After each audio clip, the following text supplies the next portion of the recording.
రాత్రి పెద్దాపురంలో ఘనమైన కూడికను ప్రభు జరిగించారు. క్షేమంగా తిరిగి ఇంటికి తీసుకొని వచ్చారు. రాత్రి వర్తమానం ఏంటంటే కాడిని తీసి ఆహారం పెట్టాడు అనే మాటను ప్రభు మాట్లాడారు. కాడి అనగా పాత నిబంధన అన్నమాట. ఆహారం అనగా క్రొత్త నిబంధన. కాబట్టి పూర్వపు ఆజ్ఞను తీసి క్రొత్త ఆజ్ఞను పెట్టారు. కాబట్టి ఆహారము అను శరీరం గురించి ప్రభు మాట్లాడారు. నిన్న మధ్యాహ్నం కవచము అను శరీరం, అలాగే వస్త్రము అను శరీరం గురించి ప్రభు మాట్లాడారు. కాబట్టి నిన్న ఉదయకాలం సంఘం అను శరీరానికి పనిచేస్తున్న బాడీ, ఆ బాడీకి మన శరీరం మరి ఎంత మాత్రం ఆటంకంగా ఉండకూడదని వర్తమానం మాట్లాడారు. కాబట్టి శరీరం అనగా సంఘముగా, శరీరం అనగా వస్త్రముగా, కవచముగా, గత రాత్రి ఆహారముగా ప్రభు ఆత్మ ద్వారా మన సంగతులు వింటున్నాం. అందుని బట్టి ప్రభుకు స్తోత్రం చెల్లిస్తూ ఉన్నాను. ఎస్తేరు గ్రంథంలో 3వ అధ్యాయం ఈ ఉదయకాలం మనం చదువుకున్నాం. ఈ అధ్యాయంలో అహష్వేరోషు హామానును ఘనపరిచి హెచ్చించాడు అనే మాట చూస్తున్నాం. వాని పీఠమును తన దగ్గరనున్న అధిపతులందరికంటే ఎత్తుగా ఉంచెను అనే మాట చూస్తున్నాం. ఎందుచేత ఈ హామాను యొక్క పీఠం హెచ్చించబడింది, లేదా ఎందుచేత ఈ హామాను అహష్వేరోషు హెచ్చించాడనే వివరాలు మనకి ఇక్కడ లేవు. గాని అయితే అతడు హెచ్చించబడటం అనేది ఖచ్చితంగా అది మనం హెచ్చించబడటానికి పోలిక కాదనమాట. ఎస్తేరు గ్రంథం 1వ అధ్యాయంలో సౌందర్యం ఉంది. ఎస్తేరు గ్రంథం 2వ అధ్యాయంలో సౌందర్యం ఉంది. ఈ 2 అధ్యాయాల సౌందర్యానికి వ్యత్యాసం నేను విన్నాం. అలాగే ఎస్తేరు గ్రంథం 3వ అధ్యాయంలో మరి హెచ్చించబడుట అనే మాట ఇక్కడ చూస్తున్నా. హామాను హెచ్చించబడ్డాడు. మరి ఎందుకు ఈయన మరి ఎత్తైన పీఠం పొందాడో మనకు తెలియదు. కానీ ఈ పీఠం ఇతనికి ఎలా వచ్చింది అనేది ఆలోచన చేసినప్పుడు, నిన్న మనం ధ్యానం చేసినట్లుగా అపోస్తల కార్యాల గ్రంథంలో ఒక సందర్భాన్ని మనం జ్ఞాపకం చేసుకున్నాం. ఒకసారి అది చదువుదాం. అపోస్తల కార్యాల గ్రంథంలో 25వ అధ్యాయంలో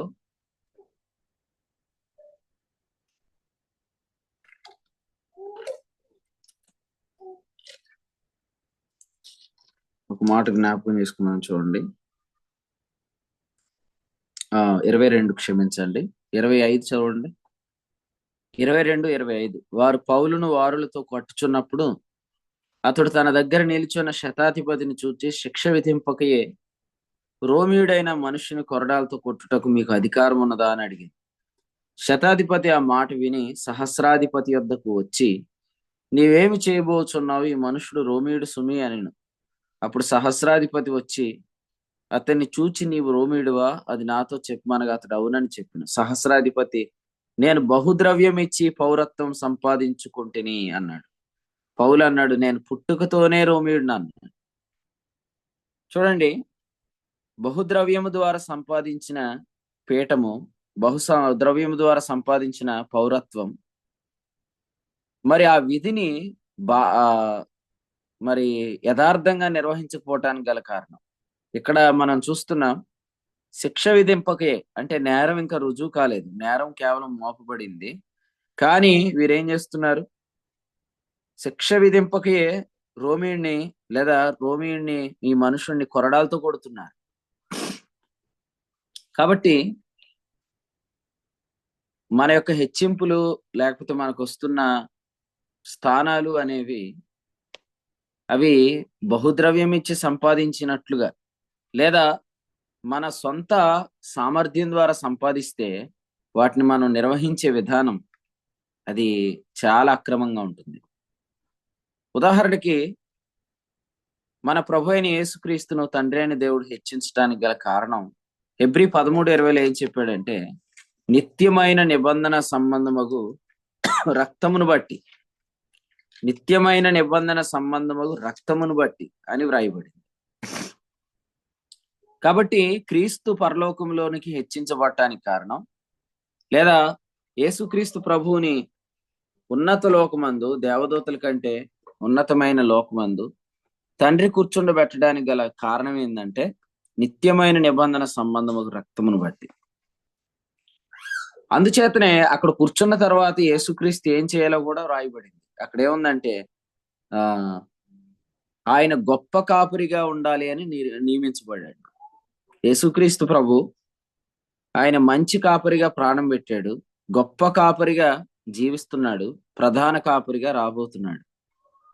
ఈ మూడు విషయాల్లో ప్రస్తుతం ప్రభు అయిన యేసుక్రీస్తు గొప్ప కాపరిగా ఉన్నాడు. గొప్ప కాపరి అంటే అర్థం ఏంటంటే, ఇక్కడ చూడండి, దేవుని చిత్తాన్ని మన జీవితాల్లో జరిగించేవాడుగా ఉన్నాడు.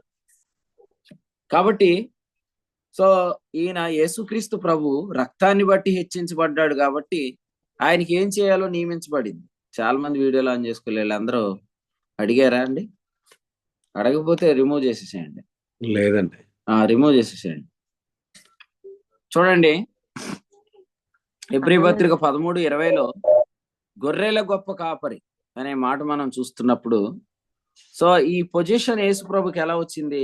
నిత్యమైన నిబంధన సంబంధం రక్తమును బట్టి, బహుద్రవ్యాన్ని బట్టి కాదు, సామర్థ్యాన్ని బట్టి కాదు. అందుచేత ఆయన ఏం చేయాలనే పని కూడా ఆయనకు నియమించబడింది.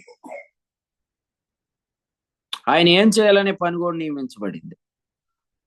కానీ మనం చదువుకున్న అపోస్తల కార్యాల గ్రంథంలో సహస్రాధిపతి గాని, హామాను గాని మనం చూస్తున్నప్పుడు, ఈ హామాను ఇక వీడికి ఏమి పని లేదన్నట్టు, వీడి పనే యూదులకు శత్రువు అని రాయబడింది. ఆ టైటిల్ అది రాయబడింది. చూడండి, మనం చదివిన అధ్యాయంలో ఎస్తేరు గ్రంథంలో ఒక లైన్ ఎలా రాయబడింది, ఈ హామాను యూదులకు శత్రువు అనే మాట ఇక్కడ మనం చూస్తున్నాం. ఆ మాట మనం గమనిస్తే, అంటే ఇతని యొక్క ప్రత్యేకత ఏంటి? అసలు ఈయన పని యొక్క నేర్పరితనం ఏంటి? ఈయన పని ఏంటి అసలే? ఇవేవి మనం చూడట్లేదు. కానీ ఇక్కడ మాత్రం రాయబడిన సంగతి ఏంటంటే, ఇతడు మరి యూదులకు శత్రువుగా మరి చెప్పబడ్డాడు. చూడండి, ఆ మాట జ్ఞాపకం చేస్తాను. 9వ వచనం, 11వ వచనంలో ఉంది, ఈ హామాను యూదులకు శత్రువు అని రాయబడింది. ఈ హామాను యూదులకు శత్రువు. మొర్దెకై ఎవరో తెలుసుకున్నాడు. మొర్దెకై ఎందుకు వంగట్లేదు? ఎందుకు నమస్కారం చేయట్లేదు? ఈ విషయాలను తెలుసుకొని దాన్ని బట్టి ఇతడు, నీవెవరవయ్యా, నువ్వేం చేస్తావని అంటే, ఈయన ఇప్పుడు ఇలా చెప్పుకుంటున్నాడు, నేను యూదులకు శత్రువుని అని చెప్పుకుంటున్నాడు. కొంతమంది కూడా ఎందుకు నియమించబడ్డాం అనేది అర్థం కాక వారి కొరకు ఏం నియమించబడిందో తెలుసుకోలేకపోతున్నారు. సౌలు ఎందుకు నియమించబడ్డాడు? ఇశ్రాయేలును పరిపాలించడానికి. కానీ సౌలు చేస్తున్న పని ఏంటి? మెన్నల్లినైన నన్ను నీవు తరుముచున్నావు అన్నాడు దావీదు. అంటే కొంతమందికి ఇప్పుడు అధికారాలు ఎందుకు వచ్చాయంటే, ఇప్పుడు పక్క పార్టీ మీద పగలు తెచ్చుకోవటమే. వాళ్ళ మీద వీళ్ళు పగ తీర్చుకుంటూ పరిగెట్టిస్తున్నారు, తరుముతున్నారు. దావీదును సౌలు తరమటమే సౌలు అభిషేకమా? యూదులను చంపటమే హామాను యొక్క పీఠమా? మరి ఆలోచన చేయండి. ప్రభు అయిన యేసుక్రీస్తు యొక్క హెచ్చింపును మనం చూస్తే అపోస్తలు 2:33లో కూడా చూస్తాం. ఆయన దేవుని కుడిపార్శ్వానికి హెచ్చించబడ్డాడు. హెచ్చించబడటానికి గల కారణం నిత్యమైన నిబంధన సంబంధమగు రక్తం. అందుచేత యేసుక్రీస్తు గొప్ప కాపరిగా నియమించబడ్డాడు. మరి దేవుని దృష్టికి అనుకూలమైన దానిని, దేవుని చిత్తాన్ని మనలో జరిగిస్తున్నాడు. మనందరిలో దేవుని చిత్తం జరిగించడం అనేది అదేం చిన్న విషయం కాదు. ఎందుకంటే రోమాపత్రిక 12:2 ప్రకారం మనల్ని ఆయన రూపాంతరపు కొండ మీదకి తీసుకెళ్తాడు. ఆ రూపాంతరపు అనుభవాన్ని మనకిస్తాడు. అప్పుడు తప్ప మనం దేవుని చిత్తానుసారంగా ప్రవర్తించం. మన యొక్క మనస్సు మారి నూతనమవుట అనేది జరగాలంటే మనకు అవసరమైన వర్తమానాలు మనకు ప్రభు అందిస్తూ ఉంటాడు, ఉపదేశాలు అందిస్తూ ఉంటాడు. ఈ పని ప్రభు చేస్తున్నాడు. కానీ కొంతమంది పని పాటు లేకుండా మరి ఇదే పనిగా శత్రువులను లేదా హామాను యూదులకు శత్రువు అన్నట్లుగా, అదేవిధంగా సౌలు దావీదును తరుముతున్నట్లుగా వాళ్ళకంటూ ఒక ప్రత్యేకమైన సిద్ధాంతం ఏం లేదు. కొంతమందికి ప్రత్యేకమైన సిద్ధాంతం ఉండదు. ఎప్పుడైనా గుర్తుపెట్టుకోండి, సిద్ధాంతం అనేది మనం నిర్మించబడటానికి ఉండాలి, కానీ సిద్ధాంతాలు ఏమి మనకు ప్రత్యేకంగా లేకపోవటం, మనకి శత్రువులను చంపటమే ధ్యేయం అయితే అసలు మన సిద్ధాంతం ఏంటో మనం నిర్వచించలేం. సౌలు యొక్క సిద్ధాంతం ఇశ్రాయేలీలను పరిపాలించటమై ఉండాలి. ఒకవేళ దావీదు ఇశ్రాయేలీలకు విరోధైతే అప్పుడు దావీదు సౌలుకు శత్రువు కావచ్చు, తప్పేం లేదు. అలాగే ఇక్కడ కూడా మనం చూస్తున్నాం, మొర్దెకై వంగలేదని, నమస్కారం చేయలేదని, మరి యూదులందరినీ చంపాలని ఈయన ఖజానాలో కొంత సొమ్ము అడిగాడు. దానితో పాటు మరి ఇక్కడ తాకీదు కూడా వ్రాయబడినట్లుగా మనం రాజు ఉంగరం చేత ముద్రించబడ్డాయి 12వ వచనంలో మనం చూస్తున్నాం. 15వ వచనంలో చూస్తున్నాం, శోషను పట్టణం కలత పడింది అనే మాట చూస్తున్నాం. సో మీరు ఏం చేస్తున్నారు అనేది, మీరు ఎందుకు నియమించబడ్డారనే దాని మీద ఆధారపడి ఉంటుంది. మీరు ఏం చేస్తున్నారనేది, మీరు ఎందుకు నియమించబడ్డారు అనే దాని మీద ఆధారపడి ఉంటుంది. ఉదాహరణకి మనము యేసుక్రీస్తు రక్తము చేత దేవుని కుడిపార్శ్వానికి హెచ్చించబడ్డాం అనే మనస్సాక్షి మనకు ఉంటే మనము ఏం చేయాలనేది కూడా మనం చేయగలుగుతాం. ఫర్ ఎగ్జాంపుల్ పేతురు మొదటి పత్రిక 1:12 మనం చదివితే పరిశుద్ధాత్మ ద్వారా అనే మాట అక్కడ మనం చూస్తాం. పరిశుద్ధాత్మ ద్వారా. సో ఎల్లప్పుడూ పరిశుద్ధాత్మ ద్వారా నిర్వహించబడటానికి గల కారణం, మనం ఎలా హెచ్చించబడ్డాం, మనం ఎలా దేవుని కుడిపార్శ్వాన్ని కూర్చుండబెట్టబడ్డాం అనేది మనం ఎల్లప్పుడూ జ్ఞాపకం చేసుకుంటూ ఉండాలి. బహుద్రవ్యం ఇచ్చి సంపాదించామా ఈ స్థానాన్ని? బహుద్రవ్యం ఇచ్చి సంపాదించిన స్థానం కాదు ఇది, కేవలం యేసుక్రీస్తు రక్తాన్ని బట్టి కలిగిన స్థానం.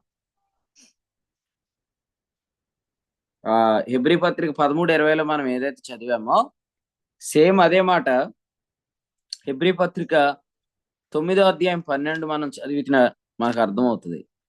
కేవలము యేసుక్రీస్తు స్వరక్తమును బట్టి మనం ఇప్పుడు పరలోకంలో ప్రవేశం పొందుకున్నాం. లేవీకాండం 16:14 కూడా చదివినా మనకు అర్థమవుతుంది, ఆయన సముఖం ఎదుట మనం నిలబెట్టబడటానికి కారణం ప్రభు అయిన యేసుక్రీస్తు రక్తమే.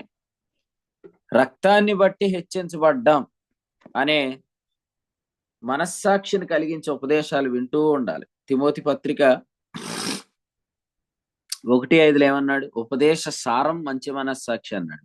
మనం వింటున్న ఉపదేశం క్రీస్తు రక్తాన్ని బట్టే మనం హెచ్చించబడ్డాం, క్రీస్తు రక్తాన్ని బట్టే మనం దేవుని ఎదుట నిలబెట్టబడ్డాం, క్రీస్తు రక్తాన్ని బట్టే ఈ హెచ్చింపు మనకు వచ్చిందని మనస్సాక్షి కలిగిస్తున్నంత కాలం పరిశుద్ధాత్మ ద్వారానే మనం పనిచేస్తాం, లేదా మనం పనిచేయడానికి పరిశుద్ధాత్మ మనకు అనుగ్రహించబడుతూ ఉంటాడు. మనలో ఆత్మ ఉండటం వేరు, మన మీదకి ఆత్మ రావటం వేరు. మనలో ఆత్మ ఉండటం అంటే ఆయన నివసిస్తున్నాడు, మన మీదకి ఆత్మ రావటం అంటే అర్థం ఏంటంటే ఆయన మనకు వాక్శక్తి అనుగ్రహిస్తున్నాడు. అపోస్తలులు 2:4. కాబట్టి మీ సిద్ధాంతం ఏంటి అని అన్నప్పుడు ఖచ్చితంగా మనం మన సిద్ధాంతాన్ని చెప్పాలి. ఎందుకంటే సిద్ధాంతం అనేది నిర్మాణానికి పునాది. మీరు ఫర్ ఎగ్జాంపుల్ ఇక్కడ యోదావు రాసిన పత్రిక పరిశీలన చేస్తే అతి పరిశుద్ధమైన దాని మీద మిమ్మును మీరు కట్టుకొనుచు అనే మాట మనం చూస్తాం. యోదావు రాసిన పత్రిక 1వ అధ్యాయంలో వచనం 20లో అతి పరిశుద్ధమైన దాని మీద మిమ్మల్ని మీరు కట్టుకొనుచు అన్నాడు. కాబట్టి నిర్మించబడటానికి మూలమైనది పునాది. నేను మిమ్మల్ని ప్రశ్న అడుగుతాను, పిలాతు హేరోదు సిద్ధాంతం ఒకటేనా?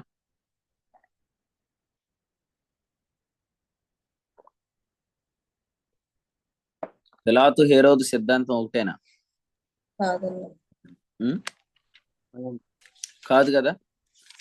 కానీ వారు అప్పుడు దాకా శత్రువులుగా ఉండి యేసు ప్రభువుని సిలువ వేసే సమయానికి వారు మిత్రులుగా చేయబడ్డారు.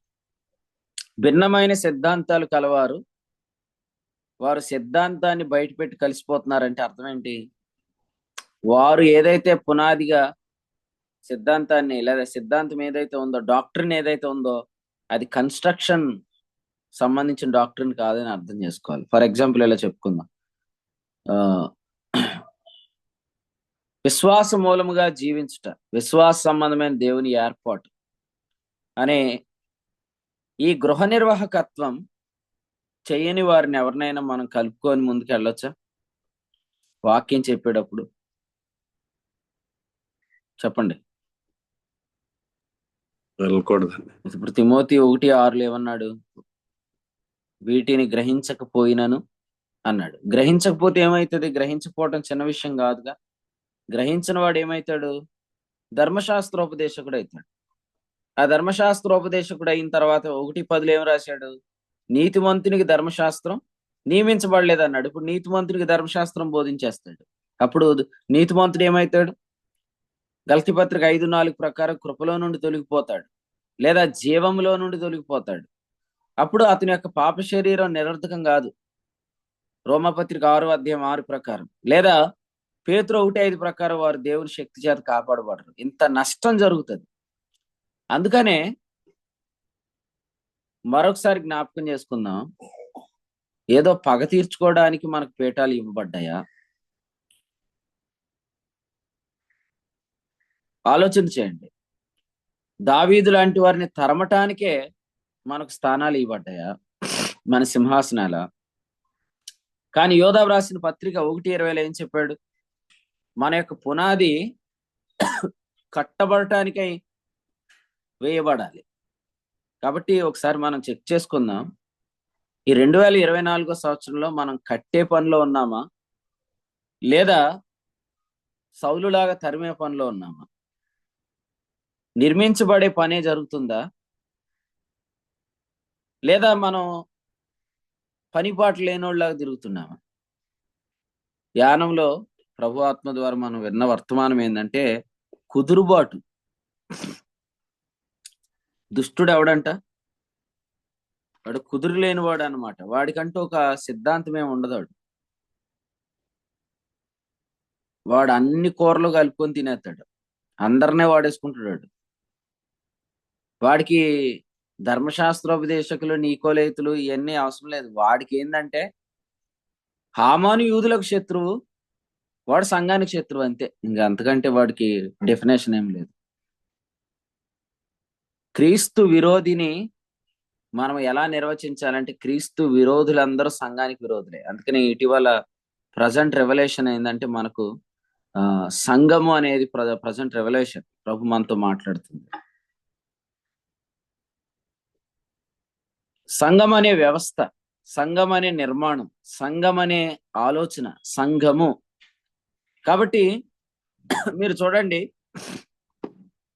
110వ కీర్తన 1వ వచనంలో తండ్రి అయిన దేవుడు ప్రభు అయిన యేసుక్రీస్తు ఏమన్నాడు? నీ శత్రువులు అన్నాడు కదా. నీ శత్రువులు అన్నాడు అంటే ఎవరికి శత్రువులు? తండ్రి అయిన దేవుడు నీ శత్రువులు అని ప్రభుతో అన్నాడు అంటే వారు క్రీస్తుకు శత్రువులు, తండ్రికి శత్రువులు అని లేదు అక్కడ. అయితే క్రీస్తు శత్రువుల్ని తండ్రి తన శత్రువులుగా భావిస్తాడు, కానీ ముఖ్యంగా క్రీస్తుకు వారు శత్రువులు. కుడిపార్శ్వమున కూర్చుండమని ప్రభు ఎవరితో చెప్పాడో ఆయనకి శత్రువులు. మరి అలాగైతే ఆ కుడిపార్శ్వాన్ని ఇంకెవరు కూర్చున్నారు? ఎఫెసీ 2:7 ప్రకారం సంఘం కూడా కూర్చుంది. కాబట్టి సంఘానికి శత్రువులు, దేవునికి శత్రువులు అనే దానికంటే సంఘానికి శత్రువులు. కాబట్టి ఈరోజు సాతాను, హామాను యూదులకు శత్రువు అయితే, సాతాను సంఘానికి శత్రువు. సంఘము అనేది గ్రహించని వారు, సంఘము అనేది అర్థం కాని వారు చాలా మంది ఉన్నారు. రాత్రి మేమందరం మీటింగ్ ముగించుకొని వస్తున్నాం. సుమారు మేము వస్తున్న వెహికల్లో 7 మంది దాకా ఉన్నాం. అందులో అందరూ ఒక డిస్కషన్ లో వాక్యాన్ని ఇలా షేర్ చేసుకుంటూ వచ్చారు. అంటే అసలే నాకు సంఘం కాదు కదా, రక్షణ అంటే ఏంటో తెలియదు ఈ పరిచయలోకి వచ్చేదాకా అని కొంతమంది మాట్లాడారు. ఆ తర్వాత అసలు నాకు చర్చ్ అంటే ఏంటో అనేది నాకు అర్థం కాలేదు, కానీ ఈ పరిచయలోకి వచ్చాక అర్థమైంది. అంటే చాలా మందికి చర్చ్ అంటే ఏంటో అర్థం కాలేదు. జస్ట్ ఈ గ్యాదరింగ్స్ అన్నిటినీ వీళ్ళు క్యాష్ చేసుకుంటున్నారు, కానీ అసలే ఆ చర్చ్ అనే ఆలోచన అనేది అర్థమైతే ఆ చర్చ్ అనే దాని యొక్క పని ఏంటో అర్థమవుతుంది. నిన్న మనం చర్చ్ అంటే ద బాడీ అని మనం విన్నాం. ఇప్పుడు చూడండి, ప్రతి వ్యవస్థని కూడా ఒక బాడీ అంటారు. బాడీ మెంబర్స్ ఉంటారు అందులో. అట్లానే చర్చ్ అనేది ఒక బాడీ. ఎఫెసీయులకు రాసిన పత్రికలో ఈ బాడీ గురించి మాట్లాడుతూ 4వ అధ్యాయంలో ఏం చెప్పాడంటే 13వ వచనంలో పరిచర్య ధర్మం అన్నాడు. అంటే అదొక బాడీ అని మనకు అర్థమైనప్పుడే ఆ తర్వాత ఆ బాడీ ద్వారా జరగాల్సిన పని మనకు అర్థమైంది. ఇప్పుడు నేను గతంలో కూడా చెప్పాను మీకు. ఇప్పుడు జగన్నాథపురం మందిరంలో మీకు ముందు ఆ ఈ ఇశ్రాయేలీల యొక్క అరేంజ్మెంట్ ని శిలువాకారంలో మరి సంఖ్యాకాండంలో 2వ అధ్యాయంలో మనం చూస్తామని చెప్పుకుంటూ వచ్చాము. ఆ పిక్చర్ మేము ముందు గ్లాస్ మీద వేసామన్నమాట. ఆ గ్లాస్ డిజైన్ చేసే ఆ వర్కర్ ఏం చెప్పాడంటే, సార్ ఈ పిక్చర్ ఏంటంటే అసలు ఇదేంటి, ఇది ఎలాగ ఉందని అడిగాడు. అప్పుడు చెప్పాను, ఇశ్రాయేలీలు వారు 4 పాళెములుగా ఉండేవారు. రూబేను పాళెం, యోధా పాళెం తూర్పు దిక్కున, రూబేను పాళెము దక్షిణ దిక్కున, ఎఫ్రాయిం పాళెము మరి పడమర దిక్కున, దాని పాళెం ఉత్తర దిక్కున ఉంటారు. వీరి సంఖ్యను బట్టి చూస్తే వీరు ఒక శిలువ ఆకారంలో కనిపిస్తారు అనగానే ఆయన కూడా తన యొక్క మతం గురించి చెప్తూ మరి కాశీ దగ్గర కూడా త్రిశూల ఆకారంలో ప్రజలు ఉండేవారండి అని చెప్పుకొచ్చాడు. అయితే ఆ తర్వాత అక్రమం విస్తరించిందండి, పాపం ఎక్కువైపోయి ఇప్పుడు ఆకారం పోయింది అన్నాడు. అయితే ఒక మాట చెప్తాను. మోయాబీలు ఎప్పుడైతే ఇశ్రాయేలుకు ద్రోహం చేశారో సంఖ్య 31:16 ప్రకారం, అంటే మోయాబు స్త్రీలను పెట్టి బాలాకు బిలాము మాట విని వ్యభిచారం చేయించాడో ఆ తర్వాత ఆ శిలువాకారం పోయింది. అలాగే ఈరోజు చర్చ్ అనే ఆ డిజైన్ ని సాతాన్ గాడు పాడు చేసేస్తున్నాడు. ఎప్పుడైతే బాడీ అనేది డిస్టర్బ్ అయిపోయిద్దో దాని ద్వారా జరిగే పని ఆగిపోతుంది. సో ఇప్పుడైతే సంఘము ద్వారా జరిగే పని ఏం లేదు. ఇప్పుడు ఏంటంటే అందరూ ఒక చోట కూర్చొని పండుగలు చేసుకుంటున్నారు. కానీ అందరూ కూర్చున్నది సంఘము అనే ఆలోచన కూడా కనపడట్లే. మీరు చూడండి, బిలాము కన్నులెత్తి చూచినప్పుడు ఏం జరిగింది? ఆ గ్యాదరింగ్ ని బిలాము ఏమని చెప్పాడు తెలుసా? గుడారము అని చెప్పాడు. గుడారము అంటే వారు ఒక ఇంటి వలె కనబడుతున్నారు. సంఖ్యాకాండంలో వారి యొక్క అరేంజ్మెంట్ 24వ అధ్యాయంలో చూస్తున్నప్పుడు 5వ వచనంలో యాకోబు నీ గుడారములు, ఇశ్రాయేలు నీ నివాస స్థలములు అన్నాడు. అంటే ఒక హౌస్ లాగా ఆ నిర్మాణం కనబడుతుంది. సంఘము తిమోతి 1 పత్రిక 3:15లో ఇల్లు అన్నాడు. రక్షించబడితే చాలు, బాప్తిస్మం అవసరం లేదు అనే బోధలో సంఘం కాదు పరలోకం గొప్పది అని చెప్పే ఆ బోధలో రక్షించబడిన వాడు సంఘముగా చేర్చబడట్లేదంటే దాని అర్థం ఏంటంటే అతడు ఇంటి వలె ఏర్పరచబడట్లేదు. ఇప్పుడు ఇక్కడ చాలా మంది బ్యాచిలర్స్ ఉన్నారు. వారు ఒక ఫ్యామిలీ కాదు, అంటే వారు ఒక ఇంటిగా ఇప్పుడు ఇంకా ఒక ఇంటి వారు కాలేదు. రక్షించబడిన వాడు ఒక ఇంటివాడుగా ఎంచబడ్డు. బాప్తిస్మం పొందితేనే అతడు సంఘంలో చేర్చబడతాడు. పరలోకంలో కూర్చుండుట అనేది మనం వాస్తవంగా పరలోక సంబంధమైన వారసత్వాన్ని పొందటానికి అర్హత. కానీ ఆ వారసత్వం కొరకు మనం సంఘంలో చేర్చబడాలి. సంఘమును తిరస్కరిస్తున్నవాడెవడు? సంఘాన్ని తృణీకరిస్తున్నవాడెవడు? వాడి హామాను, వాడి సాతాను. సంఖ్యాకాండం 24లో సాతానుగాడి యొక్క దూత అయిన బిలాముకు కూడా ఇశ్రాయేలీల యొక్క అరేంజ్మెంట్ వారు దిగి ఉండుట చూడండి. అక్కడ రాశాడు 24వ అధ్యాయము 24:2లో తమ తమ గోత్రముల చొప్పున దిగి ఉన్నారు. తమ తమ గోత్రములు అంటే యోధాపాళెములో ఉండాల్సిన 3 గోత్రాల వారు వాళ్ళు ఎప్పుడు అక్కడే దిగాలి. రూబేను పాళెంలో ఉండే 3 గోత్రాల వారు ఎప్పుడు అక్కడే దిగాలి. అలాగే ఎఫ్రాయిం పాళెంలో ఉండే 3 గోత్రాల వారు ఎప్పుడు అక్కడే దిగాలి. దాని పాళెంలో ఉన్నవారు అక్కడే దిగాలి. ఈ 12 గోత్రాల వారు వారిని ఎక్కడ ఉండమన్నాడో వారికి ఇచ్చిన నాయకత్వంలోనే వాళ్ళు ఉండాలి. మందిరము చుట్టూ కహాతీలు, గెర్షోనీలు, మెరారీలు ఉండాలి. అలాగే తూర్పు దిక్కున మోషే, అహరోన్లు ఉండాలి.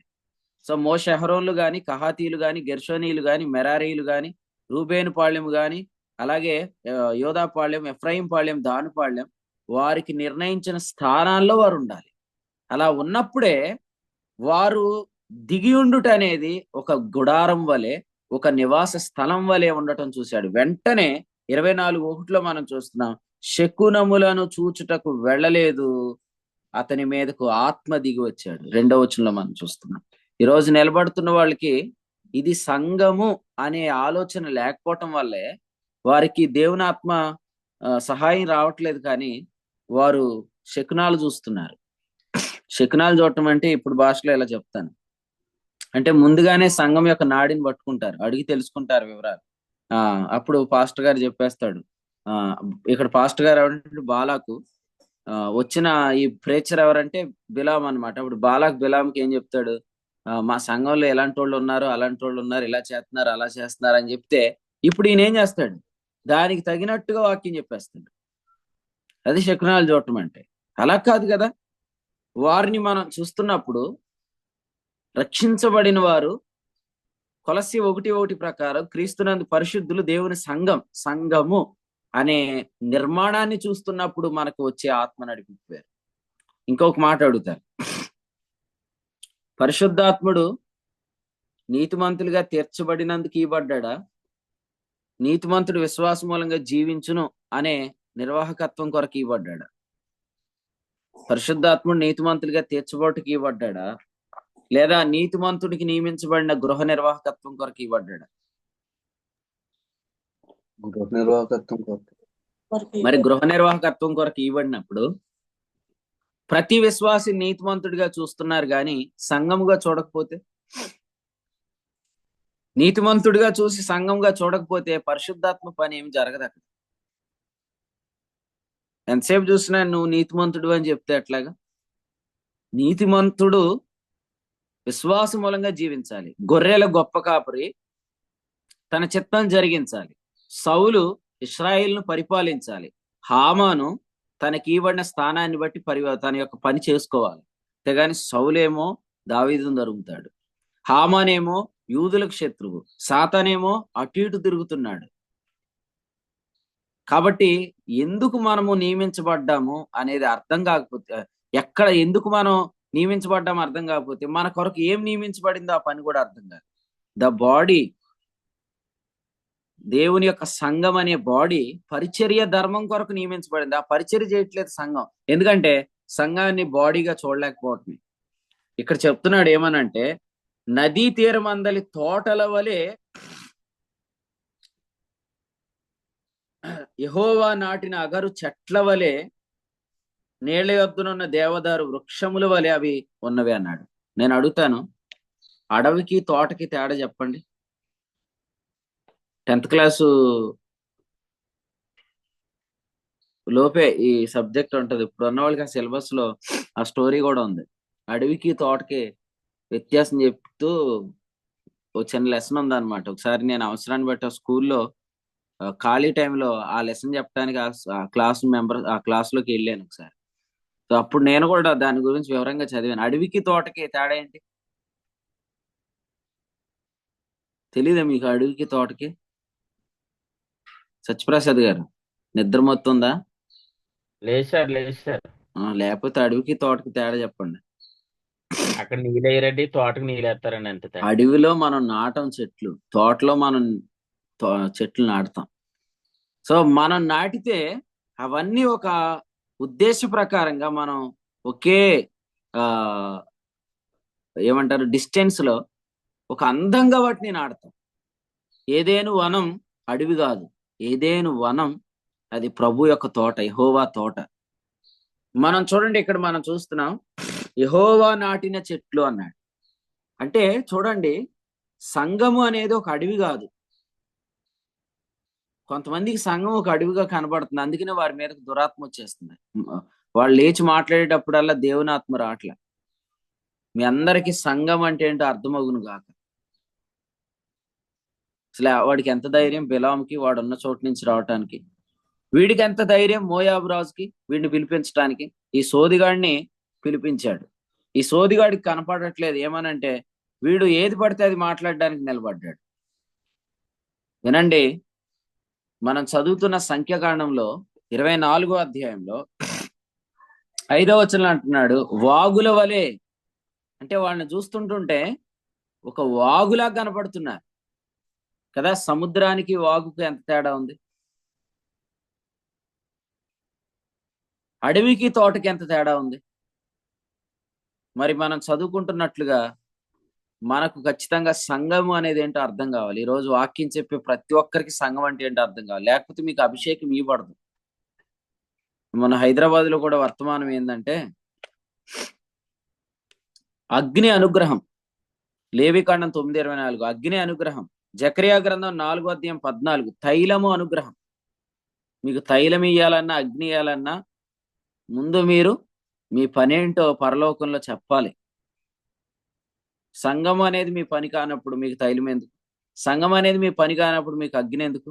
అగ్ని తైలం మీకు ఇయ్యబడినప్పుడు అసలు మీరు చేస్తున్న పని ఏంటి? మీరు ఏ పని చేయట్లేదు. ఇప్పుడు చూడండి, నేను యూదులను చంపేస్తానన్నాడు. చంపేస్తానన్న తర్వాత ఖజానా విడుదల జరిగింది, ఖజానా నిర్ణయించబడింది. అలాగే సంఘాన్ని నేను నిర్మిస్తాను అన్నువంటే నీ కొరకు ఎంత అగ్ని పంపించాలో, నీ కొరకు ఎంత తైలం పంపించాలో అవన్నీ పరలోకపు ఖజానాలో అవి నిర్ణయించబడతాయి, కేటాయించబడతాయి. 2024లో పరలోకంలో ఎంత ఖజానాన్ని మీరు వాడారు? లేదా మీరు పనిచేస్తుండగా మీ కొరకు పరలోకం నుండి ఎంత ఖజానా పంపించబడిందో దీన్ని అంతటిని బట్టి మరలా మీకు పరలోకంలో రివార్డ్ ఇవ్వబడుతుంది.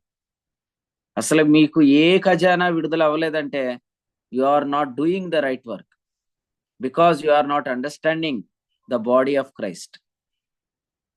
సంఘం అనే దేవుని దేహాన్ని అర్థం చేసుకోకపోతే నీ ఖజానా ఇవ్వబడదు, అగ్ని పంపబడదు, తైలం పంపబడదు, పని జరగదు. ప్రాముఖ్యమైన ఈ సంగతిని గమనిద్దాం. కాబట్టి మన డాక్టరీన్ ఏంటి, మన సిద్ధాంతం ఏంటంటే సంఘము అనేది మన సిద్ధాంతం, లేదా గృహ నిర్వాహకత్వం అనేదే మన యొక్క ఏర్పాటు.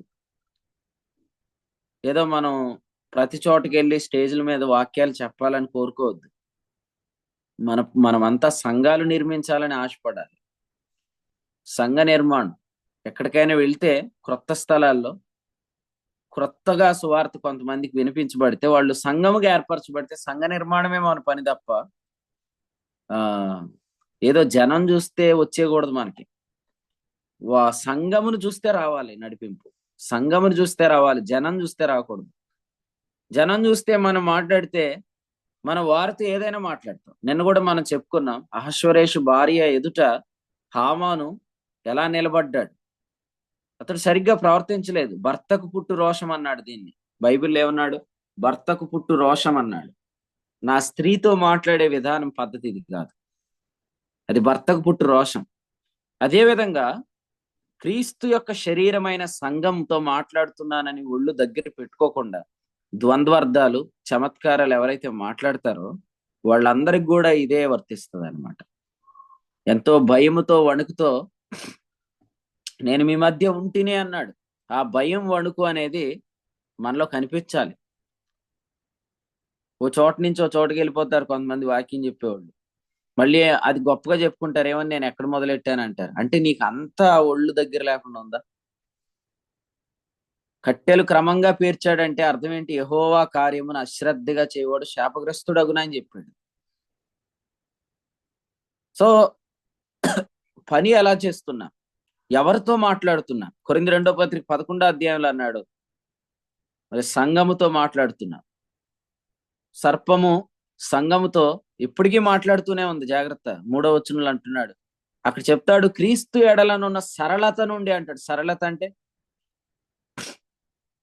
క్రీస్తు ఎడలో ఉన్న సరళత నుండి అంటాడు. కాబట్టి సరళత నుండి, సరళంగా ఉండే అనుభవం నుండి మనల్ని త్రోవ తప్పిస్తాడు. ఎందుకంటే వాడు కుదురులేనుడు అండి. కుదురులేని వాడే దుష్టుడు. నేను ముందుగానే యానంలో మీకు వర్తమానం ద్వారా జ్ఞాపకం చేశాను, దుష్టత్వంలో కుదురు ఉండదు. కుదురు లేనట్టుగా వాక్యాలు చెప్పకండి, కుదురు లేనట్టుగా సంఘంతో మాట్లాడకండి, కుదురుబాటు కలిగిన వాళ్ళ ప్రవర్తించండి. ఎందుకంటే ఈ కుదురుబాటు లేకపోతే ఏం జరుగుతుందంటే మరలా జ్ఞాపకం కలకలు చేసిన నీళ్ళగా అయిపోతుంది. మనకేం కనపడదు, గ్రంథంలో మనకేం కనపడదు. ఒక అబద్ధ బోధకుడైన బిలాము మీద కూడా దేవుని ఆత్మ రావటానికి కారణం, అతడు అంత మాయలో కూడా మరి ఒక కనికరం పొందాడు. ఏంటి ఆ కనికరం అంటే, శకునం చూడకుండా దైవాత్మ ద్వారా నడిపించబడటానికి కారణం, అరే వీరు వాగులులాగున్నారే, వీరు అగరు చెట్లలాగున్నారే, వీరు తోటలాగున్నారే, వీరు గుడారంలాగున్నారే, వీరు నివాసంలాగున్నారే అని గుర్తించాడు. అప్పుడు చెప్పాడు, యాకోబులో నక్షత్రం ఉదయిస్తుంది, ఇశ్రాయేల్లో రాజదండం లేస్తుంది అని అప్పుడు ఈ విషయాలన్నీ జ్ఞాపకం చేశాడు. ఇలాగే ప్రార్థన చేసుకోండి, ప్రభువా అసలు నువ్వు ప్రాణం పెట్టిందే సంఘం కొరకు, నీ నిత్య సంకల్పం సంఘమే, సంఘము ద్వారానే నీవు యూదులను రక్షించబోతున్నావు. ఇది మీరు అర్థం చేసుకోగలిగితే మీకు దేవుని ఆత్మ సహాయం సమృద్ధిగా వస్తుంది. అగ్ని మీకు అనుగ్రహించబడుతుంది, తైలం మీకు అనుగ్రహించబడుతుంది. అగ్ని తైలమైన ఖజానాలో నుంచి విడుదల కాకపోతే యు ఆర్ డూయింగ్ నథింగ్ అండి. యు డిడ్ నథింగ్, అంతే. నువ్వు చేసింది ఏమి లేదు, ఇప్పుడు నువ్వు చేస్తుంది కూడా ఏమి లేదు. యెషయా గ్రంథం 1వ అధ్యాయం ఆఖరి వచనంలో చెప్పినట్లుగా, యెహెజ్కేలు గ్రంథంలో చెప్పినట్లుగా 34వ అధ్యాయంలో, ఆయన మంద రోగము తగ్గట్లేదు, బలహీనులను వారు బలపరచట్లేదు. ఇదంతా ఎందుకు జరుగుతుందంటే, దేశం పాడైపోయింది అంటున్నాడు, మరి వారి పని అగ్ని కణము వలె ఉందంటున్నాడు, బలవంతులు నారపీచు వలె కనబడుతున్నారు అన్నాడు. కాబట్టి పని కాలిపోకూడదు. ప్రియమైన సహోదర సహోదరులారా, వినండి వాక్యాన్ని. మీ పని కాలిపోకూడదు, మీ పని కనబడాలి. మీ పని కనబడాలంటే మీరు సంఘము అనే ఆలోచనతో పనిచేయాలి. తెస్సలోనిక 1వ పత్రిక నుంచి మనం ఏం విన్నాం మొన్న జూమ్ మీటింగ్ లో 2:1 మన ప్రవేశం వ్యర్థం కాలేదంటే అర్థం ఏంటి? మనం ప్రవేశించిన చోట సంఘం నిర్మాణం జరగాలి. సంఘ నిర్మాణమే ధ్యేయంగా మనం పనిచేయాలన్నమాట. కాబట్టి ఏది మీ సిద్ధాంతం అంటే మీరేం చెప్పాలి? దావీదుని ధర్మటమే నా సిద్ధాంతం అని చెప్తారా? ఇప్పుడు దావీదు చచ్చిపోయాడు అనుకోండి, ఇంకో దావీదు ఉంటాడు. ఆ దావీదుని తరుముతూ మళ్ళీ ఆ దావీదు చచ్చిపోతే ఇంకో దావీదు ఉంటాడు. ఇలా దావీదుని తరుముకోవటం దోమలు తరిమినట్టు ఇదే మన సిద్ధాంతమా? కాదు. ఎస్తేరు 4:14 ఎందుకుంది? ఏం రాయబడింది? ఎస్తేరు గ్రంథం 4:14 ఏం రాయబడింది? ఈ సమయమును బట్టి రాజ్యమునకు వచ్చావన్నాడు. కాబట్టి మనల్ని ప్రభు హెచ్చించాడంటే ఖచ్చితంగా ఒక సమయం కొరకు హెచ్చించాడు, ఒక పని కొరకు హెచ్చించాడు. దయానందరావు అన్న, వాక్యం వింటున్నావా? అదే నీ సిద్ధాంతమా? ఇంకేమన్నా యుద్ధం జరుగుతుంది అక్కడ? మైక్ ఆన్ చేసుకోవట్లేదు. సరేలే, ప్రశాంతంగా నీ సిద్ధాంతం వాక్యం వినటమే. ఎన్ని యుద్ధాలు ఏవి జరుగుతున్నట్టున్నాయి, దాని నుంచి పోరాటంలో ఉన్నాను.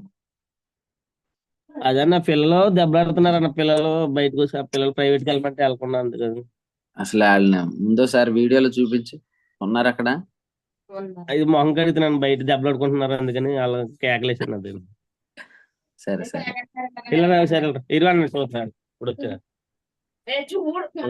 ఒరే మీరేంట్రా మీ డాడీని వాక్యం అని నీకుండానే పొద్దుటే వెళ్ళిపోండి, ట్యూషన్కి వెళ్ళిపోండి.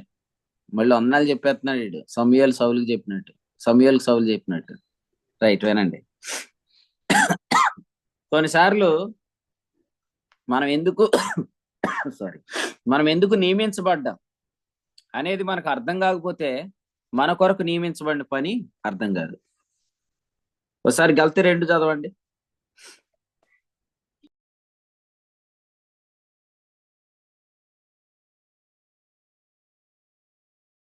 గల్తీలకు రాసిన పత్రిక 2:9 చదువుతారా?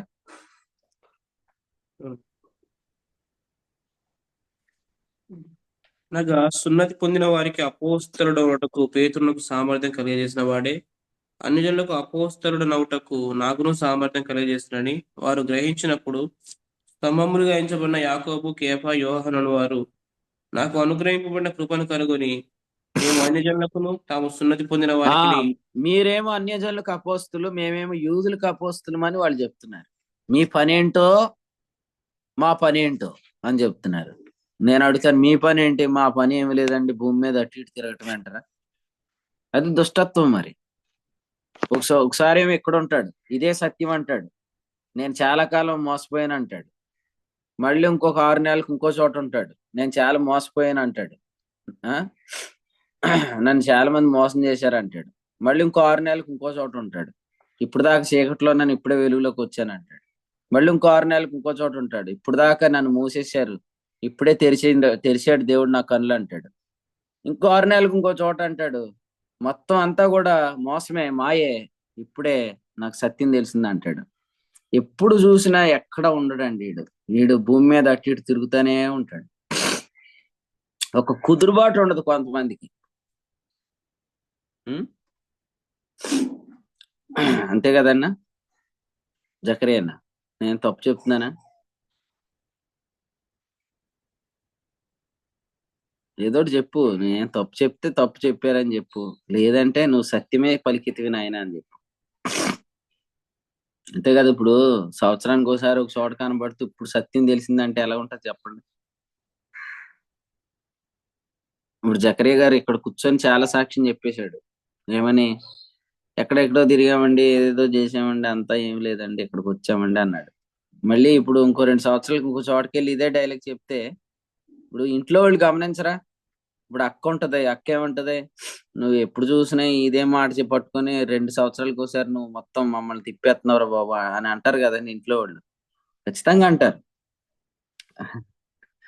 అననోళ్ళు ఎవరు ఉంటారు చెప్పండి? అలా కొంతమంది కుదురుబాటు లేదు. మీకు అందరికి కుదురు కలిగించును గాక. కృపగల దేవుడు కుదురు కలిగిస్తే 2 మాటలు ఉన్నాయి, నేను ఆ 2 తర్వాత చెప్పాను. కుదురుంటే విశ్రాంతి ఉంటది, విశ్రాంతి ఉంటే దేహానికి ఆరోగ్యం ఉంటది. కుదురు లేకపోతే ఏమైంది? నెమ్మది ఉండదు, ఆరోగ్యం కూడా కలగదు. ఇప్పటికైనా మీరు స్థిరపడి మీ పని ఏంటో చేయండి దయచేసి. ఇంకా ఎప్పుడు చూసినా స్థిరపడటానికే సమయం పడితే అట్ట. ఇంకా చూస్తే ఆ పునాదులే బాగు చేసుకుంటున్నారా? ఏమైనా పునాది మీద కట్టేది ఏమైనా ఉందా? మీ పని ఏమైనా కనబడుతుందా? యేసుప్రభుకి కూడా పునాది చూపిస్తే యేసుప్రభు అంటాడు, రే అది నేనేసిందే కదా, నువ్వు నేనేసిందే నాకు చూపిస్తున్నావు ఎట్రా అంటాడు. లేకపోతే యేసుప్రభు దగ్గరికి వెళ్ళి, నా కుమారుడా నీ పని ఎట్లు జరిగిందంటే పునాది చూపిస్తే యేసుప్రభు అంటాడు, ఆ పునాది నేనేసిందే కదరా, నేనేసిందే మళ్ళీ నువ్వు నాకు చూపిస్తున్నావు అంటాడు ఆయన. అంటే అటువంటి గొప్పోళ్ళు కూడా రాబోతున్నారు. మరి చూసుకోండి, క్రీస్తు న్యాయపీఠం దగ్గర యేసుప్రభు చేసిందే అని చూపిస్తారు. మరి నువ్వేం చేసావంటే, ఆ పునాదిని నేను పరిశోధించానండి. నేను వేసిన పునాది నువ్వెవడరా పరిశోధిస్తాకి? ఎంత కాలం చూసినా ఇంకా సిద్ధాంతంలో సత్యము గ్రహింపు లేని వారికి నిర్మించబడట్లేదు. కొంతమంది ఏమో గోడ వరకు కడతారు, స్లాబ్ వేసే టైంలో గోడలు పడగొట్టేస్తారు, ఇంకో చోట కట్టిపోయి పునాది మళ్ళీ దాని మీద కట్టేస్తారు. ఆ కాసంత కట్టి మళ్ళీ దాన్ని తన్నేసుకుంటారు. తన్నేసిన ప్రతిసారి వాళ్ళు చెప్పేది ఏంటంటే ఈ గోడ తప్పు అంటారు. కాబట్టి దయచేసి వినండి, నీవు ఎందుకు ఈ రాజ్యంలో హెచ్చించబడ్డావు? నువ్వెందుకు ఈ స్థానాన్ని పొందావు? నీకెందుకు ఈ స్థానం ఇచ్చాడు? అది నీకు అర్థమైందా? జగత్తు పునాది వేయబడక మునిపే నియమించబడిన క్రీస్తు ఎవరు? సంఘానికి శిరస్సు. జగత్ పునాది వేయబడక మునిపే నియమించబడ్డాడు. పేతురు 1:20. జగత్ పునాది వేయబడక మునిపే నియమించబడింది సంఘానికి శిరస్సు. సంఘమును నిర్వహించుట కొరకై నియమించబడిన క్రీస్తు సంఘాన్ని నిర్వహిస్తున్నాడు కాబట్టి, పెద్ద ఉద్యోగం ఉంది కాబట్టి, లేదా పెద్ద జాబ్ ఉంది కాబట్టి, ఈయనకి మిగిలిన పనులన్నిటి మీద ప్రభు ఆధిక్యత ఇచ్చాడు. సృష్టిని ఈయన నిర్వహిస్తున్నాడు కదా. ఈయన లోకాన్ని సమస్త లోకానికి ఈయన మరి సర్వాధికారం గలవాడు. మరి మృతులను సజీవులుగా చేస్తాడు, అలాగే పాపికి తీర్పు తీరుస్తాడు. మనుష్య కుమారునికి అధికారం ఉంది, సర్వాధికారం గలవాడు. ఇదంతా ఎందుకు ప్రభుకి ఇవ్వబడింది? ఇదంతా ఎందుకు ఇవ్వబడింది అంటే ఆయన సంఘం కొరకు నియమించబడి. హామాన్ ఎందుకు నియమించబడ్డాడు? వాడి గురించి డిస్క్రిప్షన్ రాయమంటే ఏం రాస్తావు? ఈ హామాను యూదులకు శత్రువు, అంతే. సౌలు ఎందుకు నియమించబడ్డాడు? ఈ సౌలు దావీదుకు శత్రువు, అంతే. సౌలు కుటుంబం ఎందుకు? దావీదు కుటుంబానికి శత్రువులు, అంతే. వాళ్ళకంటూ ప్రత్యేకమైన పని ఏమి లేదు. నేను కూడా మిమ్మల్ని అడుగుతున్నాను, మీ పని ఏంటి? మీ పని ఏం జరుగుతుంది? పరిశీలన చేసుకుందాం ఈ ఉదయకాలం. ఎందుకంటే నియమించబడిన ఉద్దేశం మనకు అర్థం కాదు. చిన్న మాట మీకు అందరికి చెప్తాను. పని జరగట్లేదని మీలో ఎవరికైనా అనిపిస్తే, పని ఏమి నిర్మించబడలేదని అనిపిస్తే, ఖచ్చితంగా మీరు ఎలా హెచ్చించబడ్డారు అనేది మీరు జ్ఞాపకం చేసుకుంటూ ఉంటే చాలు, పని జరిగిపోద్ది. క్రీస్తు రక్తాన్ని బట్టే నేను ఈ స్థానాన్ని పొందాను, క్రీస్తు రక్తాన్ని బట్టే నేను హెచ్చించబడ్డాను అనే మనస్సాక్షి కలిగించే ఉపదేశం వింటూ ఉంటే పరిశుద్ధాత్ముడు మన మీదకు వస్తూ ఉంటాడు. వచ్చిన ప్రతిసారి పని జరుగుతా ఉంటుంది. ఎంతో కొంత పని జరగాలి. జరగట్లేదంటే మీరేం చేస్తున్నారు? ఆత్మ ద్వారా పని చేయట్లేదని అర్థం. మీ కొరకు అగ్ని అనుగ్రహించబట్లేదు, తైలం అనుగ్రహించబట్లేదు. నిర్మాణం జరగాలని ప్రేమతో తెలియజేస్తున్నాను. ఇంకెంతకాలం చూసినా అక్కడే ఆగిపోతే ఎలాగా? ఎంతకాలం చూసినా అక్కడే ఉన్నారంటే ఒకరోజు ప్రభు ఏమంటాడు? ఈ భూమి ఎలాగూ వ్యర్థమైపోవాలి. లూకాసు వార్త 13వ అధ్యాయంలో ఆయన అంటున్నాడు, నేను 3 ఏండ్ల నుండి పండ్లు వెతుకుతున్నాను. 7వ వచనం. మరి ఈ భూమి వ్యర్థమైపోతుంది, దీన్ని నరికివేయమని చెప్పాడు. అలా చాలా మంది నరికివేయబడ్డారు. ఎందుకంటే ఇంకా వాళ్ళ ద్వారా పని ఏమి జరగదు అన్నప్పుడు ఇంకా మీరు వచ్చేయండి, రెస్ట్ తీసుకోండి అని ప్రభు వాళ్ళని పిలిచేశాడు. మరి మీ గురించి నా గురించి కూడా ప్రభు ప్రతిసారి వెతుక్కుంటాడు కదండి.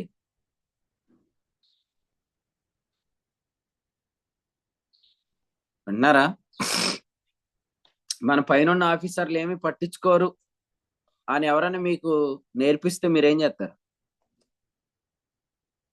మన పైన అధికారులు ఏమి మనం ఏం చేసినా పట్టించుకోరు అని మీరు అనుకుంటే మీరేం చేస్తారు?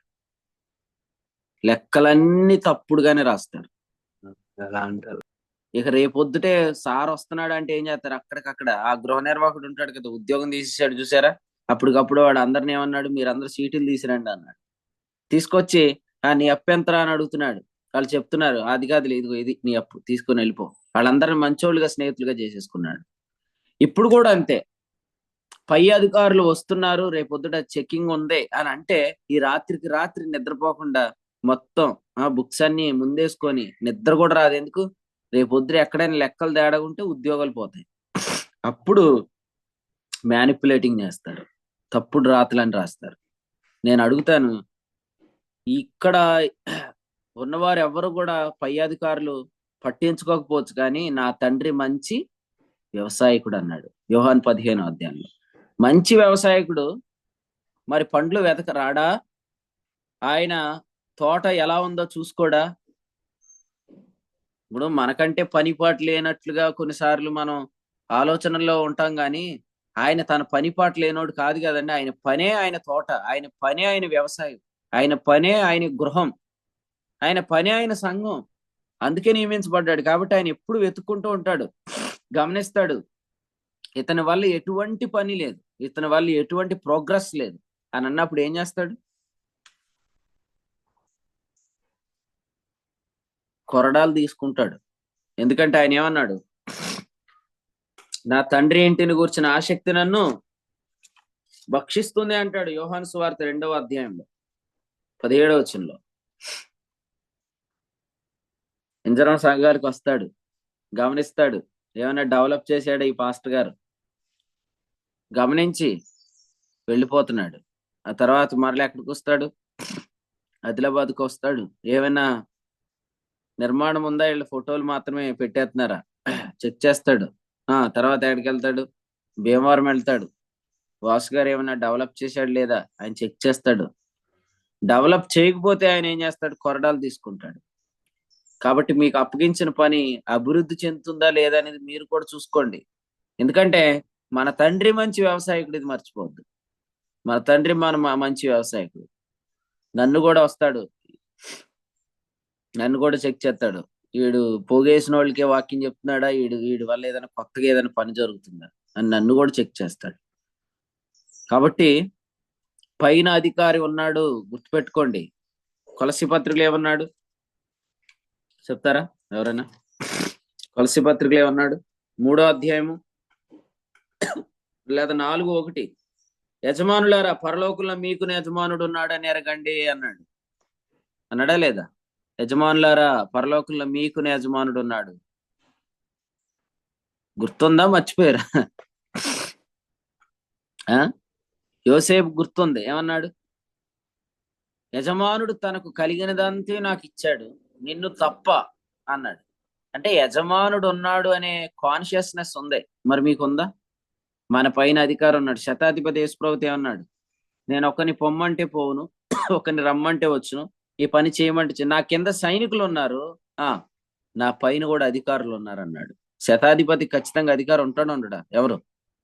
సహస్రాధిపతి. సహస్రాధిపతి ఉన్నాడు. కాబట్టి మీ పైన కూడా, మన పైన కూడా మన బాస్ ఉన్నాడు. మన బాస్ అన్ని చెక్ చేస్తున్నాడు. నీ ద్వారా పని ఏమి డెవలప్ అవ్వలేదంటే త్రాళ్లతో కొరడాలు చేస్తాడు. వ్యాపారాలు చేస్తున్నావా, వ్యాపారం వల్లే నువ్వు సంఘాన్ని పాడు చేస్తున్నావు అని చెప్పి దేవుడు ఏం చేస్తాడు? నీ వ్యాపారపు బల్లలు పడద్రోస్తాడు. ఇక్కడ రాశాడు చూడండి, వర్తకుడు ఉండడు అనే మాట చదివారు ఎప్పుడైనా మీరు బైబిల్లో? ఎవరైనా చదివారా? వర్తకుడు ఉండడు. చదవకపోతే చదువుతారా? చదవండి. జకర్యా గ్రంథం 14:21. జకర్యా గ్రంథం 14:21. సందీప్ అన్న ప్రార్థన చేసేస్తున్నావు ఏంటి? రాత్రి మీటింగ్ ఎఫెక్ట్ అంటావా? రాత్రి శ్యాంబాబు అని అడుగుతున్నాడు, ఏంటన్నా బాబు మనం 1 గంటకి వెళ్తాం, మళ్ళీ జూమ్ మీటింగ్ ఉంటుందా పొద్దున అంటున్నాడు. రాత్రి వచ్చాడు మాతో, ఫస్ట్ ట్రిప్ అన్నమాట. రాత్రి ట్రిప్ కి వెళ్ళిపోయాడు ఆయన. ఉంటదన్నా, చాలా అద్భుతంగా ఉంటదని చెప్పాను. నువ్వు ప్రార్థన చేయకన్నయ్య, నువ్వు నాకు ఆత్మ నడిపింపోతే ఇప్పుడు 8 దాకా చెప్పేస్తాను. జకర్యా గ్రంథం 14:21 చదువుతున్నారా? చదువుతున్నాను. చదువు. యెరూషలేమునందును యూదా దేశమందును ఉన్న పాత్రలన్నీయు సైన్యములకు అధిపతియగు యెహోవాకు ప్రతిష్ఠితములగును. బలి పశువులను వధించు వారందరూ వాటిలో కావలసిన వాటిని తీసుకొని వాటిలో వండుకొందురు. ఆ దినమున కనానీయుడు ఇకను సైన్యములకు అధిపతియగు యెహోవా మందిరంలో ఉండడు. ఫుట్ నోట్లో ఏమని చదువు. వర్తకుడు. వర్తకుడు ఉండడు. అది దేవుని మందిరంలో వర్తకులు ఉండకూడదు.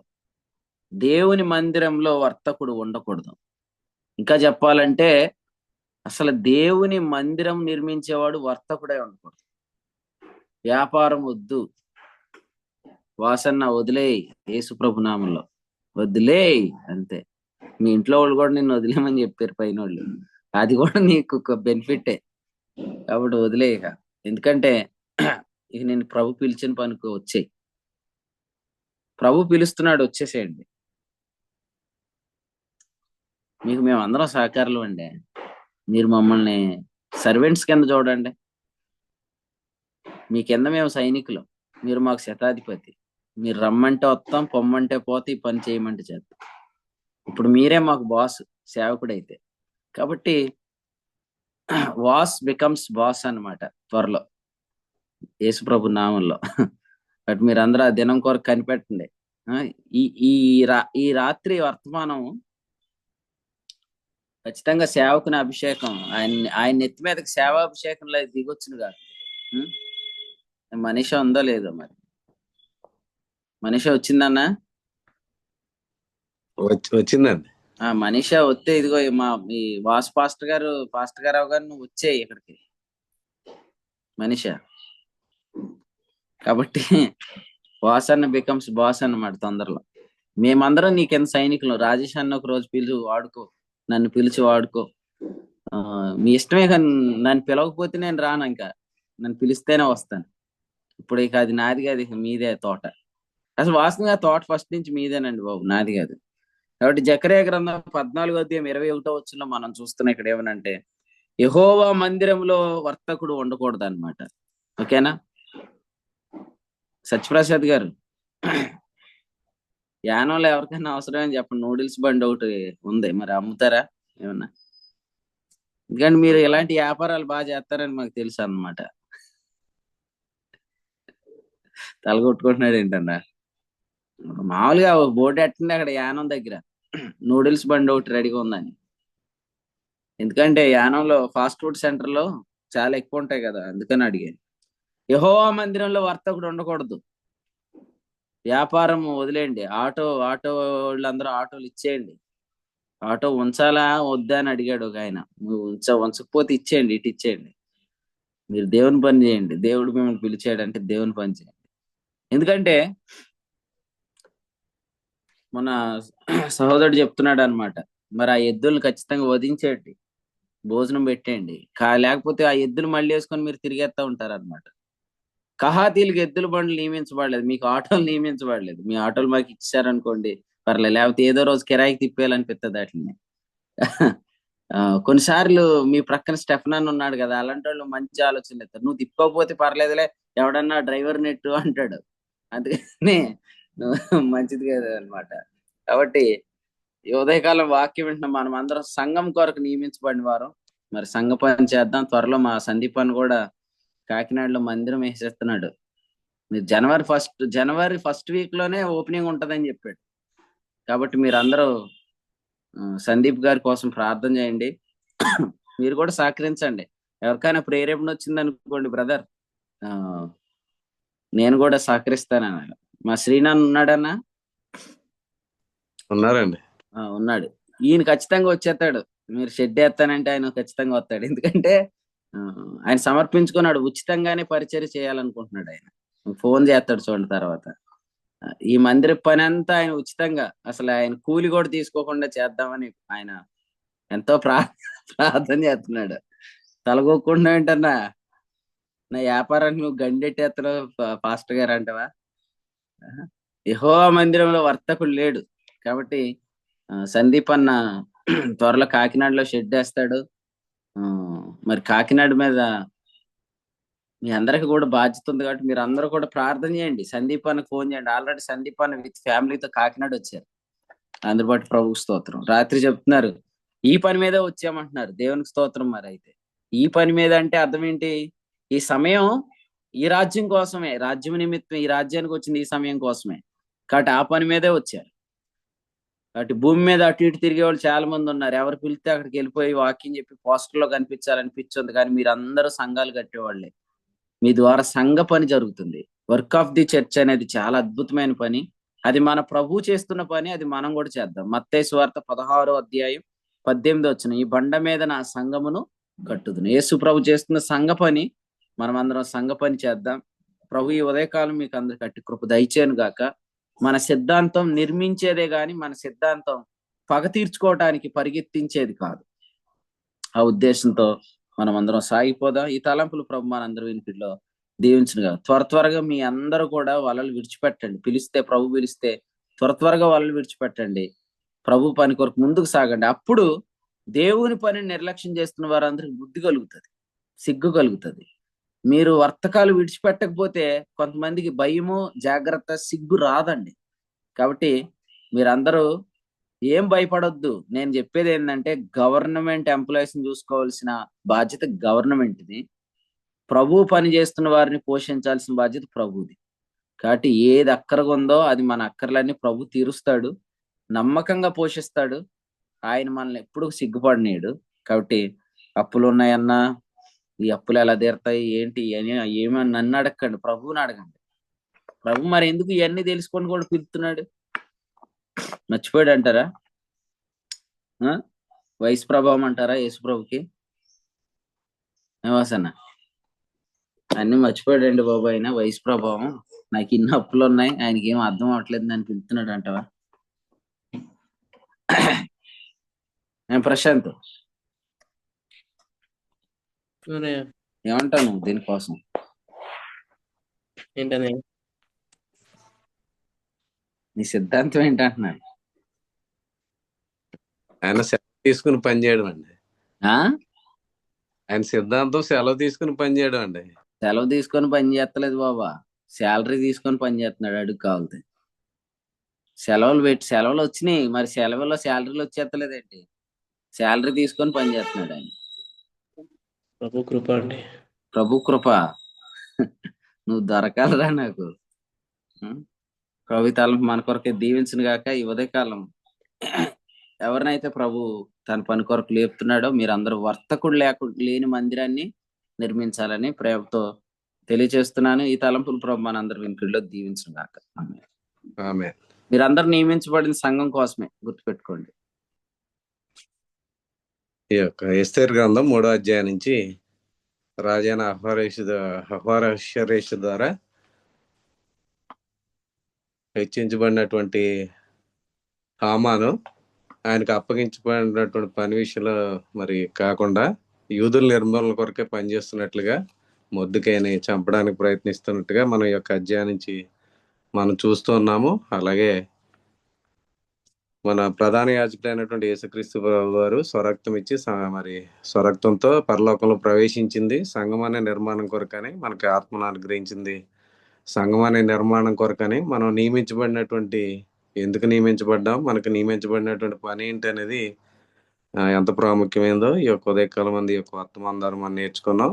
మన సంఘ నిర్మాణం కొరకే మరి మనం పనిచేయాలని, మన నిర్మాణం జరుగుతుందో లేదో పరిశీలన చేసుకోవాలని, ఇంకా సంఘ నిర్మాణంలో మనకు ఉన్నటువంటి ఆటంకాల విషయాలు, వ్యాపారం విషయంలో, ఇంకా అనేక విషయాలు ప్రభు యొక్క వర్తమానం ద్వారా మనందరితో మాట్లాడారు. కాబట్టి సంఘ నిర్మాణానికి యూదులకు శత్రువు హామానని, అలాగే సంఘానికి శత్రువు సాతానని, సాతాను మరి నిర్మాణం జరగకుండా మరి ఆటంకపరచడానికి అనేక విధాలుగా వాడి కుయుక్తితో మరి వ్యాపారాలని మరి ఇంకా ఈ యొక్క నిర్మాణం జరగకుండా అనేక ఆటంకాలు వాడు ఏర్పరుస్తున్నప్పుడు వాటిని అధిగమించి మనం ఈ యొక్క నిర్మాణానికి మనం ముందుకు కొనసాగాలనే విషయాన్ని మనకు అప్పగించబడిన పని విషయంలో నిర్లక్ష్యం ఉండకూడదని ప్రభు యొక్క వర్తమానం ద్వారా మాట్లాడారు.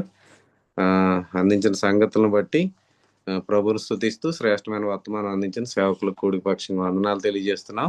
ఈ కొడుకులు ఇప్పటి వరకు నిలిచి వాక్యమైన ప్రియులకు పరిచయలు సహకరిస్తున్న ప్రియులందరికీ వందనాలు తెలియజేస్తున్నాం. జరగబోయే కొడుకుల కొరకు ప్రార్థన చేయండి. సాయంత్రం భీమవరంలో జరగబోయే మరి క్రిస్మస్ వార్త కొడుకు కొరకు ప్రార్థన చేయండి. అందరూ కూడా పాల్గొనడానికి మరి సిద్ధపడవలసిందిగా తెలియజేస్తూ ఈ సమయంలో ముగింపు ప్రార్థన ఎవరన్నా చేసినట్లయితే ప్రార్థన చేయాలని, ఫ్రైడే కలిగిన వారు ఎవరైనా ప్రార్థన చేసినట్లయితే ఈ కొడుకు ముగింపు చేసుకుందాం.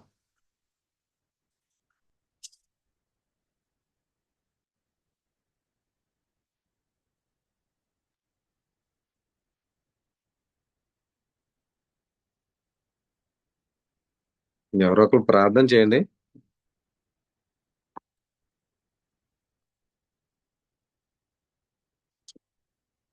వాసన చేయమనండి. వాసు గారు చేయండి. అన్నాలి ప్రార్థన చేసి. పరిశుద్ధుడైన మా తండ్రి, మీ ఘనమైన ఉన్నతమైన నామములకి వందనాలు, స్తుతులు, స్తోత్రం చెల్లించుకుంటున్నాం మా ప్రభువా. ఈ ఉదయకాలం నా తండ్రి మీ పరిశుద్ధ లేఖనంలోంచి నా ప్రభువా, ఎస్తేరు గ్రంథం నా తండ్రి 3వ అధ్యాయం నుంచి నా ప్రభువా మీరు మాతో మాట్లాడారు. అందరి బట్టి స్తోత్ర.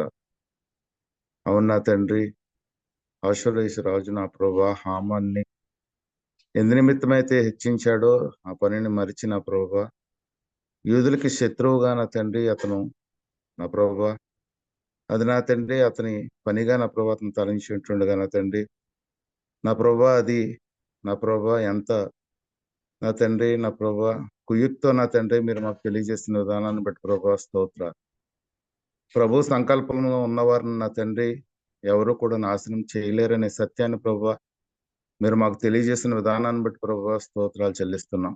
అటు రీతిగానే నా ప్రభా సంఘమని నా ప్రభా పాడు చేయాలని నా ప్రభా సాతాను నా తండ్రి కుయుక్తి చేత నా ప్రభా నడుచుకుంటుండగా నా తండ్రి అది ఎంత మాత్రము కూడా అది జరగదని నా ప్రభా సాతాను నా ప్రభా మా పాదముల క్రింద నా ప్రభా మీరు ఉంచారని ప్రభా మేము నా తండ్రి మీరు మాకు తెలియజేస్తున్న విధానాన్ని బట్టి ప్రభా స్తోత్రాలు చెల్లిస్తున్నాం మా ప్రభా. అవును నా తండ్రి, సంఘ నిర్మాణం నా తండ్రి ఎంత గొప్పదో నా ప్రభా, సంఘం యొక్క ప్రాముఖ్యత ఎటువంటిదో ప్రభా, జగత్తు పునాది వేయబడకనుకుంటే నా తండ్రి సంఘంకు శిరసుగా ఉన్న మా ప్రభుని నా తండ్రి మీరు నా ప్రభా హెచ్చించిన విధానాన్ని బట్టి ప్రభా స్తోత్రాలు చెల్లిస్తున్నాం. నా ప్రభా సంఘం నా తండ్రి నా ప్రభా అది అనుదినము కూడా ప్రభా నిర్మించబడుతున్న విధానాన్ని బట్టి ప్రభా స్తోత్రాలు చెల్లిస్తున్నాం. సంఘం యొక్క ప్రాముఖ్యతని నా ప్రభా మేమే ఒక సంఘమని నా ప్రభా మా దేహమే నా తండ్రి ఒక ఇల్లని ప్రభా మీరు మాకు తెలియజేస్తున్న విధానాన్ని బట్టి ప్రభా స్తోత్రాలు చెల్లిస్తున్నాం. నా తండ్రి నా ప్రభా దేవుని సేవకుల ద్వారా నా తండ్రి పరిశుద్ధాత్మ సహాయంతో నా తండ్రి మీరు మాకు అనుగ్రహించిన మా ఈ శ్రేష్టమైన భాగంను బట్టి ప్రభా స్తోత్రాలు చెల్లిస్తున్నాం. మేము అట్టి రీతిగా నా ప్రభా మేము జీవించడానికి నా ప్రభా మేము ఈ లోకంలో ఉన్న నా తండ్రి నా ప్రభా ఎటువంటి నా ప్రభా నా తండ్రి కుయుక్తికి కూడా ప్రభా మేము తలవగ్గకుండా నా తండ్రి లోకంలో ఉన్న నా తండ్రి లోకం వైపు చూడకుండా సంఘములో ఉన్న మేము క్రీస్తులో ఉన్న సమస్తాన్ని నా ప్రభా మేము అనుభవించడానికి పిలువబడిన వారు ప్రభా మేము తెలుసుకోవడానికి మీరు అనుదినము నా తండ్రి మాకు నేర్పిస్తున్న విధానాన్ని బట్టి ప్రభా స్తోత్రాలు చెల్లిస్తున్నాం. అవును నా తండ్రి, మేము ఏ విషయంలోనూ నా తండ్రి మేము భయపడవలసిన అవసరం లేదని నా ప్రభా సమస్తము క్రీస్తు ఉన్నదనే సత్యాన్ని ప్రభా మేము మరీ ఎక్కువగా తెలుసుకోవడానికి మీరు అనుదినము నా తండ్రి వర్తమానం ద్వారా నా తండ్రి మాకు తెలియజేస్తున్న విధానాన్ని బట్టి ప్రభా స్తోత్రాలు చెల్లిస్తున్నాం.